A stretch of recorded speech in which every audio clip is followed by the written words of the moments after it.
what is the voice of God? I mean, in terms of our discussion, what are we talking about hearing or following?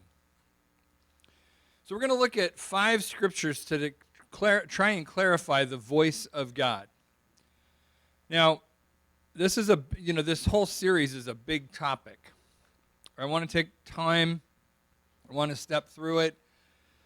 I don't think any one lesson can, be all-encompassing. So if you say, well, you missed this point or that point, or, well, I'm not done yet, right? So hang in there. We're going to go to John 10. And we're going to read a bit in John 10 here. It says, Verily, verily, I say unto you, he that entereth not by the door into the sheepfold, but climbeth up some other way, the same is a thief and a robber. But he that enters by the door is the shepherd of the sheep. To him the porter opens, and the sheep hear his voice, and he calls his own sheep by name and leads them out. And when he puts forth his own sheep, he goes before them, and the sheep follow him, for they know his voice.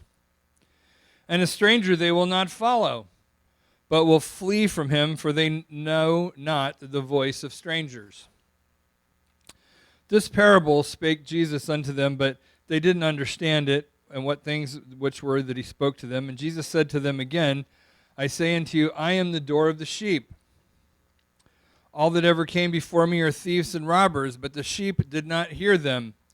I am the door. By me, if any man enters, he shall be saved, and shall go in and out and find pasture.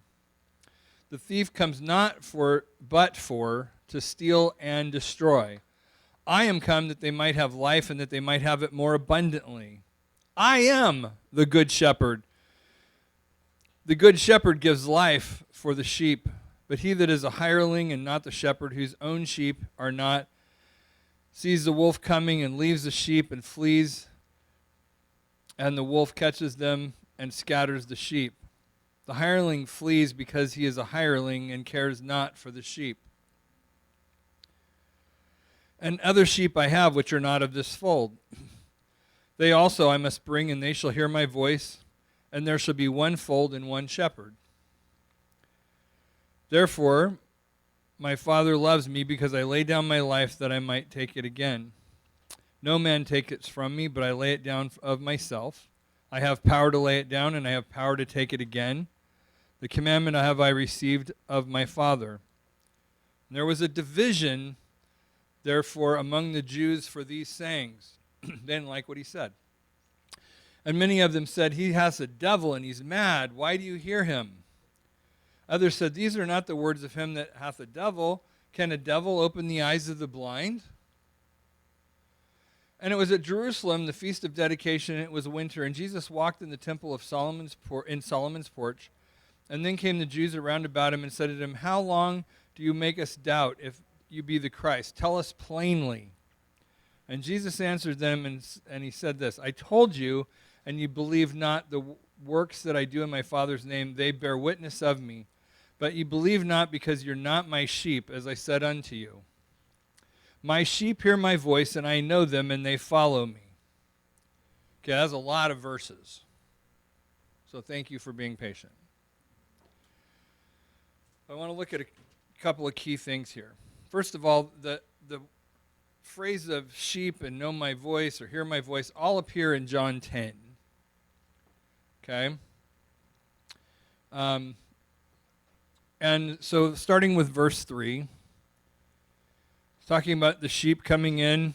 There's only one way in, through the shepherd. And he says, I'm the shepherd. But verse 3 says, to him the porter opens, and the sheep hear his voice, and he calls his own sheep, they're his, by name, and leads them out. Understand something. God will call you by name. He knows who you are. And that's one of the first things you need to understand. God will speak to you specifically and directly. because he knows your name. I've told it before. I'm going to just touch on it real quick. Back in 1992, we were in a really bad car accident in Idaho. And we spent 4.5 weeks while my son was in the hospital there. And we didn't really know anybody. And so, existence for us was taking and going back and forth to the hospital, walking between this apartment that we got, and walking to the hospital. And Sandy and I took shifts. One of us would stay with my youngest son. The other would kind of do stuff with my oldest son or fix food or whatever. And I did, a lot of the grocery shopping and that sort of thing. Had to get, bum a ride until I got a vehicle I could use and all that stuff. And I towards the end of our stay, towards the end of that 4.5 weeks, I had purchased a replacement vehicle for the one that was damaged or totaled. And I had gone to get some groceries. And I went to get some cash out of an ATM. And I went through this drive-up ATM. It was at night. I don't know exactly what time. It was probably 9 or 10 o'clock at night. And I put my ATM card in the ATM, and it was a new thing they were doing. But it popped up, and it said, "Welcome, Daniel Wilhelm." And I almost started to cry because somebody knew my name. Now, I know that's stupid. But when you've been just isolated, it's kind of nice when somebody knows who you are, when somebody knows your name. And the voice of God will speak to you. He knows your name. He can speak specific to your situation because he knows who you are. Then in verse 4 it says, "And when he puts forth his own sheep, he goes before them, and the sheep follow him, for they know his voice." The sheep follow him because they know his voice. That's why this series is entitled How to Hear and Follow God's Voice. Because if you're not going to follow God's voice, there's no point in you hearing it. I mean, just candidly. And if you're not going to follow it, we would have to go back and look and see, are you one of his sheep? Well, yes, of course I am. I said the sinner's prayer. Do you follow what God's telling you to do? Do you follow his word? Or were you just looking for a fire insurance policy? I know it's a bad topic right now with all the fires down in Southern California. If you thought it was hard to get fire insurance last year, wait till next year. All over the state, all over the country. But if you're not going to follow him, why would he keep talking to you? Right? You ever had somebody ask you for advice and then not do it? Which is okay. You know what I'm saying? It's like if you ask me for advice and you don't do it, I'm not offended. But about the 32nd time you ask me for advice and don't follow it, why are you asking me? You're not going to do it anyway. Right? If you truly love God, if you truly are one of his sheep, if you truly are hearing his voice, you need to get with the program and do what he's saying. Why? What's the purpose for it? Well, he's to lead you out, it's to protect you, it's to keep you safe, and it's to give you life eternal, that he wants you to follow his word. He wants you to follow his voice.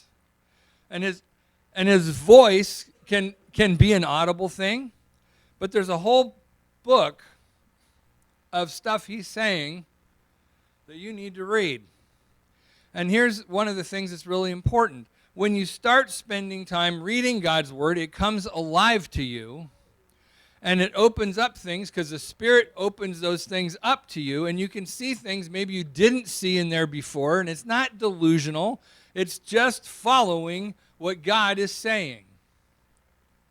And as you do that, you get to know God more.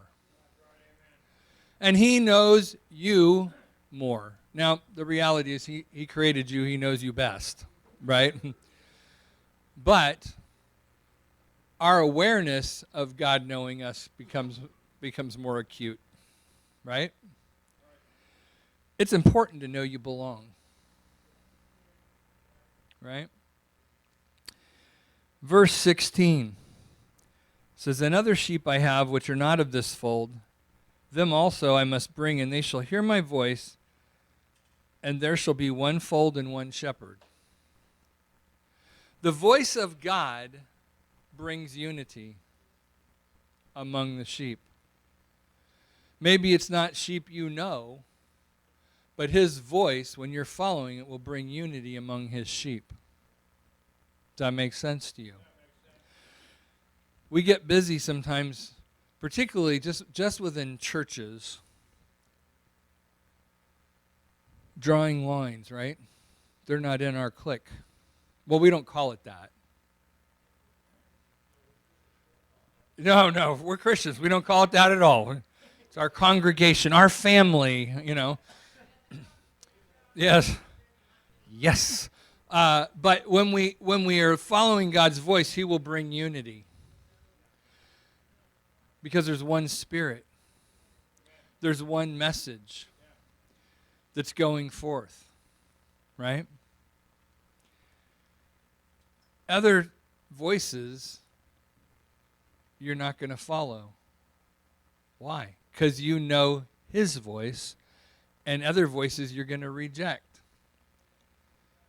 I've told it before a long time ago, but the best detectors of counterfeit money in the world are in Israel. And it's because of how they're trained. When they train them, they never give them anything but real bills. And so the second you hand them one that's not the real thing, it's funny. They reject it. This isn't right. It doesn't feel right, or it doesn't look right, whatever. But they instantly, this is wrong. This is not correct money. I read something last week that currently in the United States, we have the worst detection rate of counterfeit money that we've ever had.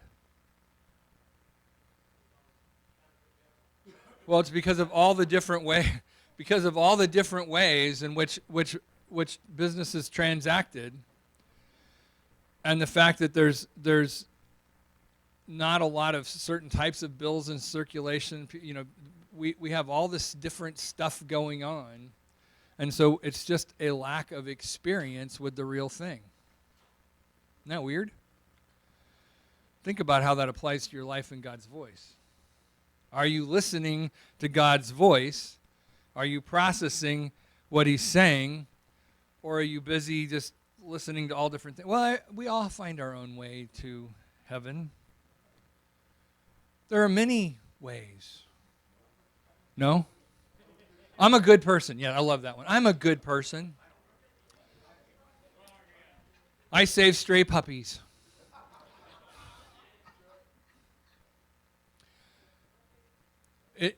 Do you know His voice, or do you just know the voice inside you that makes you feel good about yourself? Right? That's when you say I'm a good person, that's what you're saying. I feel good about myself. Yeah. Yeah, I feel good about myself, so everything's okay. I'm okay, you're okay. We're all going to hell in a handbasket, but it's okay. Right? You can't detect the counterfeit because you don't know the real thing. Verse 27.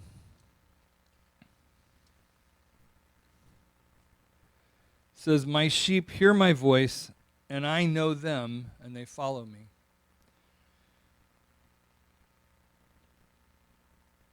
That one gets misquoted a lot. My sheep hear my voice, and they know me. Well, we talked about knowing his voice and being united, but it's really important what it says there. My sheep hear my voice, and I know them. I know them. In other words, there's a relationship that's going on, right? You know, we don't want to hear, "Depart from me, I never knew you," right? Well, let's hear his voice, and he needs to know us. It means we need to be real and transparent with God. We need to have a relationship with God. And it says, I know them, and then it gives us the evidence of knowing him, and it says, and they follow me. If you're not following him, he doesn't know you, right? And you don't know him. You are stray, okay? You might think you're being the Lone Ranger, but you're not. That's not how it works. Now, the other place where you see sheep and his voice kind of linked together is found in Psalms 95 and 7. And it says, and I'm going to read a little bit here. It says in verse 1, it says, "O come, let us sing unto the Lord. Let us make a joyful noise to the rock of our salvation. Let us come before his presence with thanksgiving and make a joyful noise unto him with psalms. For the Lord is a great God and a great King above all gods.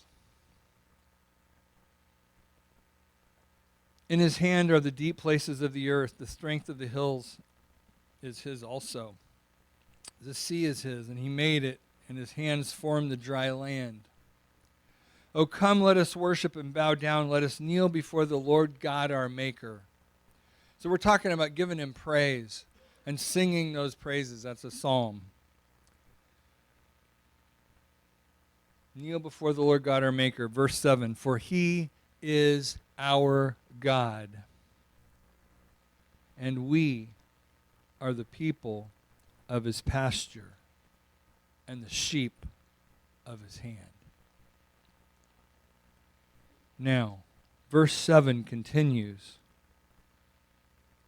but there's a shift in what's going on right in the middle of the verse.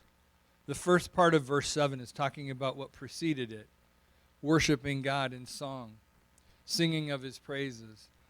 And we do this because he's our God, because we're the people of his pasture, and we're the sheep of his hand. That's why we do that. That's evidence of being in his flock as we sing praises to God.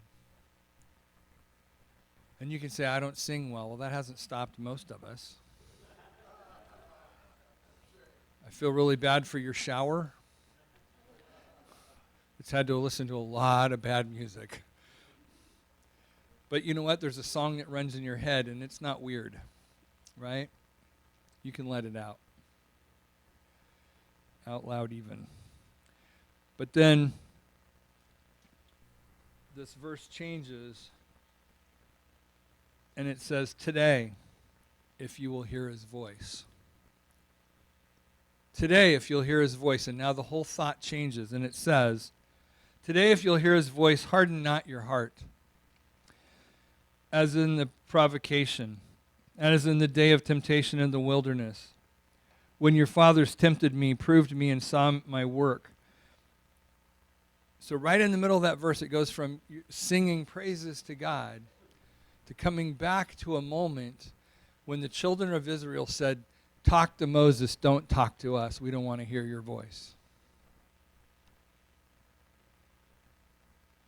Right in the middle of that. Sing praises. You're the people of my pasture. You're the sheep of my hand. Do that. today, if you will hear his voice, if you'll hear the voice of God, do all that other stuff instead of saying, talk through someone else to me. I don't want to talk to you directly.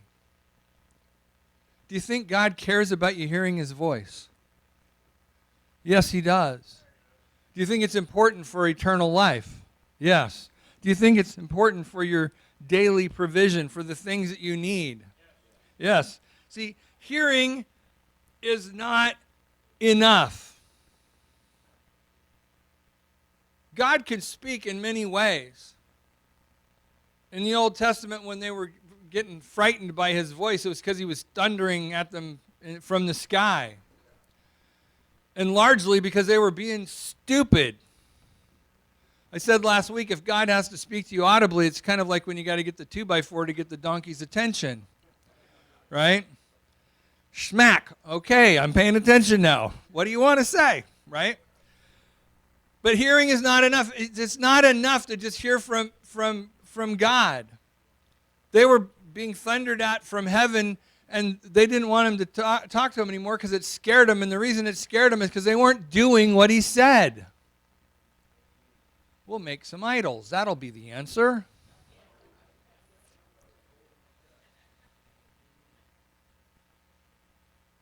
But if you hear God, you need to follow his voice, but following is not enough. So I thought that's what we were talking about. Following was all I needed to do. Well, we do need to do that. But it's not enough in its own. Right? You can say, you know what? I'm a good person. I like that one. I'm a good person, and I tithe. And tithing is important. But it's not enough. It's not going to get you to heaven. I'm a good person and I tithe. Will not get you to heaven. It might get you blessings from God for tithing. Or not. Right? I mean, if you're tithing with the wrong heart. If you're tithing with the wrong heart, it's probably not going to work out so well. Right? Hearing's not enough. Following's not enough. What then? Being known.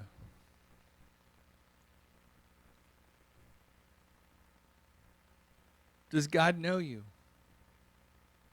Do you have a reputation with God? So what are you talking about?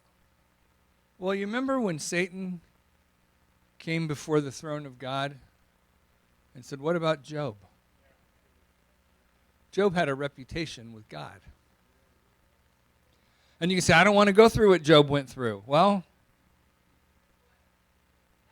I don't want to go through what Job went through either. But if I'm going to go through it, I'd like to go through it the way Job did. Right?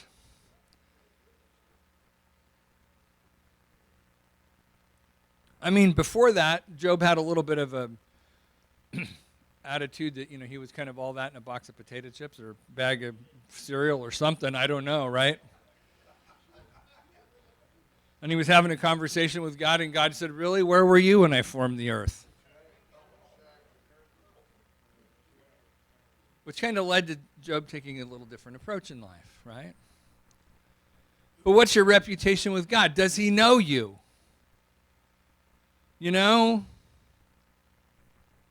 I need to get this problem solved. I know who to go to. Right?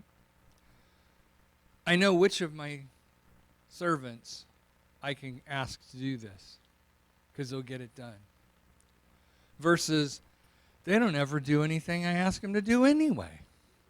How many of you have ever had employees?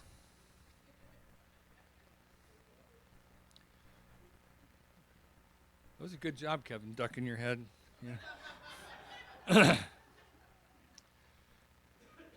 I wasn't looking at Courtney, but he might have done the same thing, or at least thought it, right?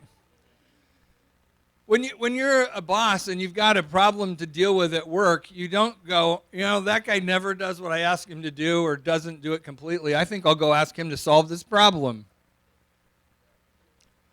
Nope. Not going to go there. You say, you know what? That That's who will get this done. Somehow they'll get, I don't know how, but they'll get it done. And you know what happens is at the end of the year, you're writing out that Christmas bonus check. That one. They need a little bigger Christmas bonus check. Because they're always there when I need them. They always do what I need them to do. They're obedient to my word. That's kind of like being blessed by God, huh? Right? And here's the thing. You don't want to walk around going, I'm only doing this to be blessed. I had a pastor one time that preached a sermon on you got to give to get.